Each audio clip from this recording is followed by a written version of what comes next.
فی ایام معلومات، فرمایا جانے ہوئے دنوں میں۔ دن اللہ کے ہیں سارے، مگر جن کو خاص اللہ تعالی یاد دلائے وہ دن خاص دن ہے۔ دن اور راتیں بنانے والا، کائنات بنانے والا اللہ تعالی، مگر اس نے سب کو ایک جیسا درجہ نہیں دیا۔ انسان کی ہر حرکت، ہر عبادت کی غرض و غایت کیا ہونی چاہیے؟ محض ہاتھ کا ہلانا بھی، اپنے ہونٹوں کو حرکت دے کر کچھ بولنا بھی، اٹھنا بیٹھنا چلنا پھرنا کائے کے لیے ہونا چاہیے؟ صرف اور صرف اللہ کے لیے۔ کس کے لیے؟ اللہ کے لیے۔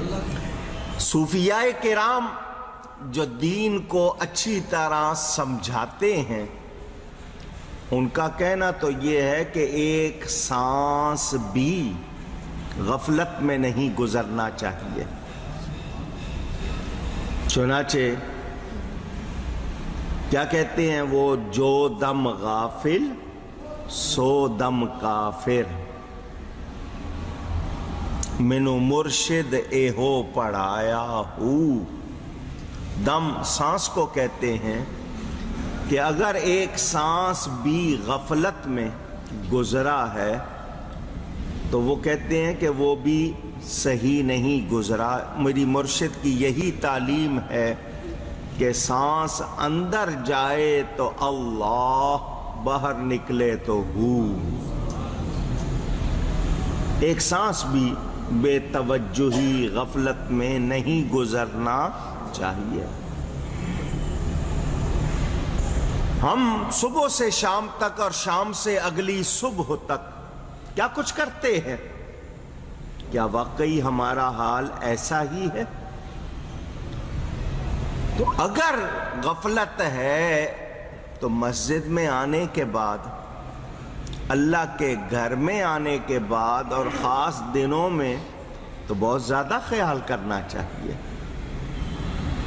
باہر اگر ہمارا سانس غفلت میں گزرا ہے تو مسجد کے اندر آئے ہیں عبادت کے لیے، یہاں غفلت نہیں ہونی چاہیے۔ اس بات کا مجھے اور آپ کو خیال رکھنا چاہیے۔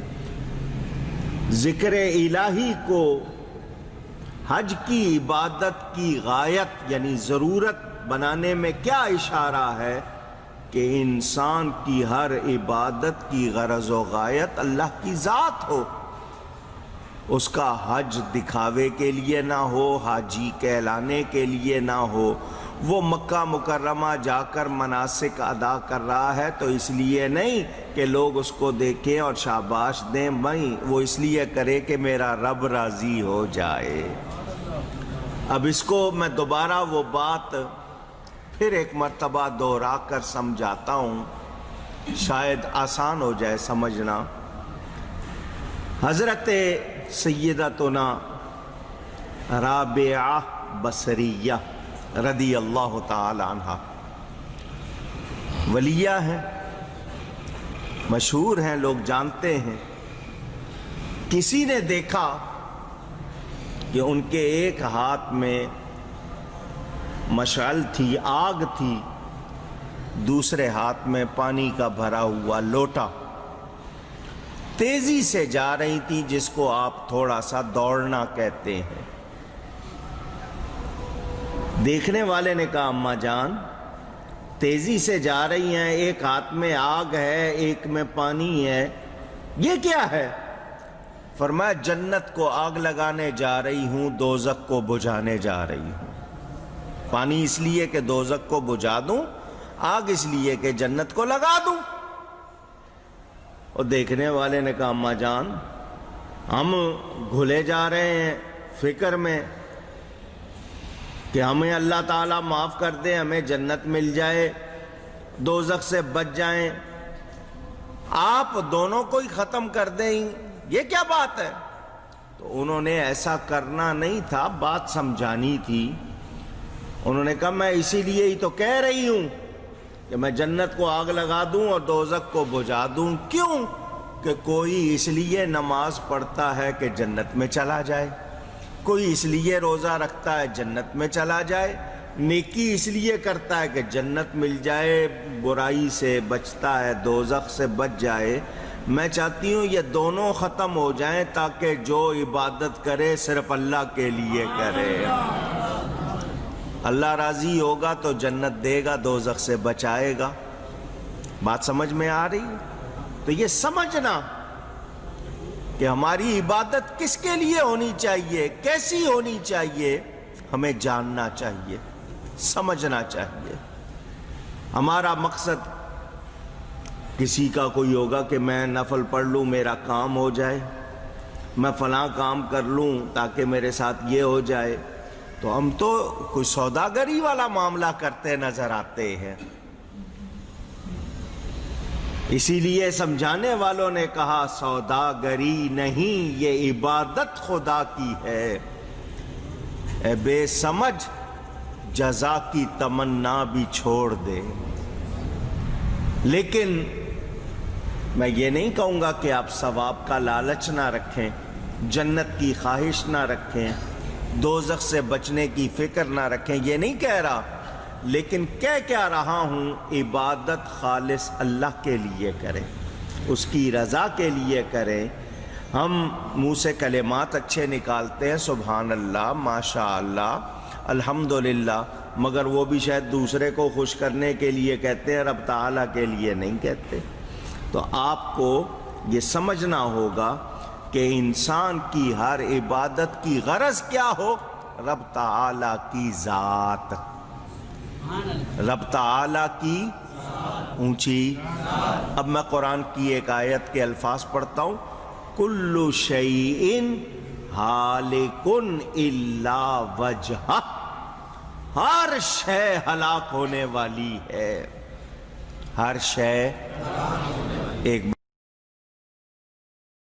بار پھر کہیں، یاد ہو گیا؟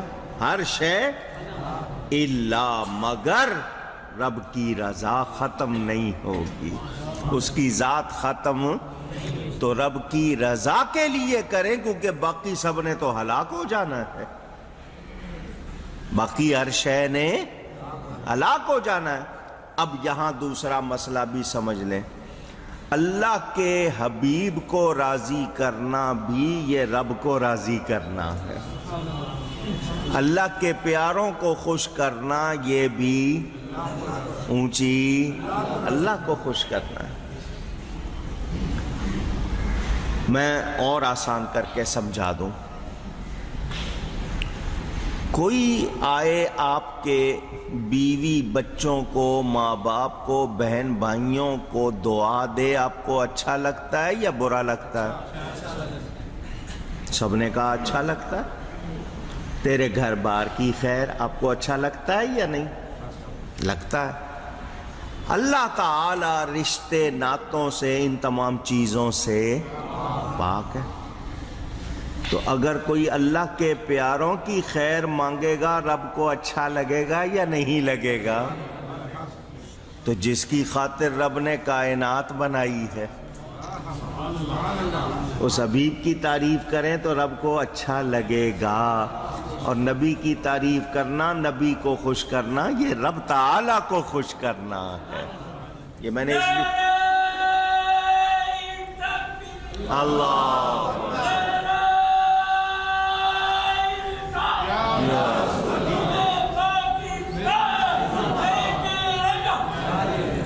آپ کہیں تو میں آپ کو پھر وہ حدیث سنا دیتا ہوں، پہلے بھی آپ نے سنی ہوئی ہے، اس کو تھانوی صاحب نے بھی لکھا ہے۔ حضور صلی اللہ علیہ وسلم کے صحابی حضرت ابو موسیٰ اشعری رضی اللہ تعالی تہجد کی نماز پڑھ رہے تھے، اور تہجد آدمی اکیلے پڑھتا ہے تو اونچی آواز سے قراءت کرنا، ایک تو ہوتا ہے نا آپ سانس کی آواز سے کرتے ہیں، ایک ذرا تھوڑا آواز نکال کے جہری. وہ قرآن کریم پڑھ رہے تھے، نبی پاک صلی اللہ علیہ وآلہ وسلم نے ان کا قرآن پڑھنا سنا. ان کو نہیں پتا تھا کہ حضور صلی اللہ علیہ وسلم سن رہے. صبح فجر کے بعد آپ نے رسول اللہ صلی اللہ علیہ وسلم نے ان سے فرمایا تجھے لحن داؤدی سے حصہ ملا ہے.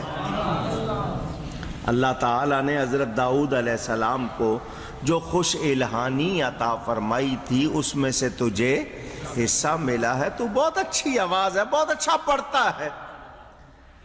ہمارا کیا طریقہ آج کل آگے سے تھینک یو، شکریہ. کوئی کسی کی تعریف کرے تو یہی کہتے ہیں نا آج کل. وہ صحابی تھے. ہم لوگوں کو اس موقع پہ کیا کہنا چاہیے؟ الحمدللہ، ماشاء اللہ، اللہ کی مہربانی ہے. ہمارا اس میں کیا کمال ہے؟ کسی کی آواز اچھی ہے تو یہ اس کا کمال ہے یا رب کی عطا ہے؟ رب تعالیٰ کی عطا. صحابی نے عرض کی یا رسول اللہ صلی اللہ علیہ وسلم اگر مجھے معلوم ہوتا کہ آپ سن رہے ہیں، اگر مجھے معلوم ہوتا کہ آپ سن رہے ہیں میں اور اچھا کر کے پڑھتا. حدیث شریف ختم ہو گئی. اب تھانوی صاحب خود نیچے لکھتے ہیں کہ عبادت تو خالص اللہ کے لیے ہوتی ہے، نبی کو خوش کرنے کا کیا مطلب؟ کیونکہ قرآن پڑھنا، نماز پڑھنا اللہ کے لیے.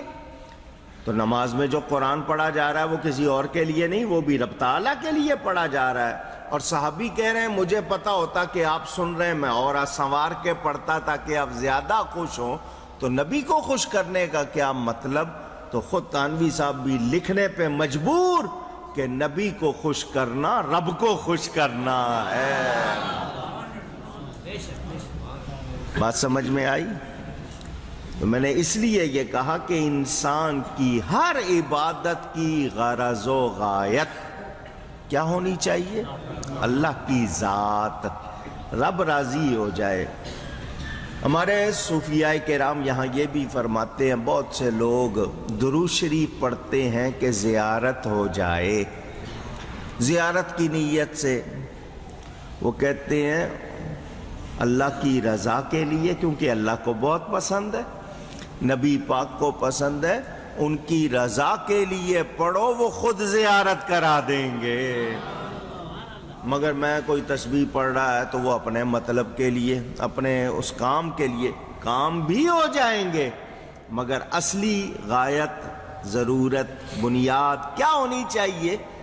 اللہ کی ذات، کہ وہ راضی ہو جائے. وہ راضی ہو گیا تو پھر سارے کام درست ہو جائیں گے. اسی لیے مشہور کہاوت ہے رب راضی تو سب راضی. ہم سب کو راضی کرنے میں لگے ہوئے ہیں، رب کو راضی کرنے کی فکر نہیں. اور نتیجہ کیا ہے؟ جس کو راضی کرتے ہو صبح اگر راضی ہے شام کو ناراض، شام راضی کرو اگلی صبح پھر ناراض. اور رب کو راضی کرو، وہ راضی ہو گیا تو سب راضی ہو جائیں گے. ایک تو یہ بنیاد.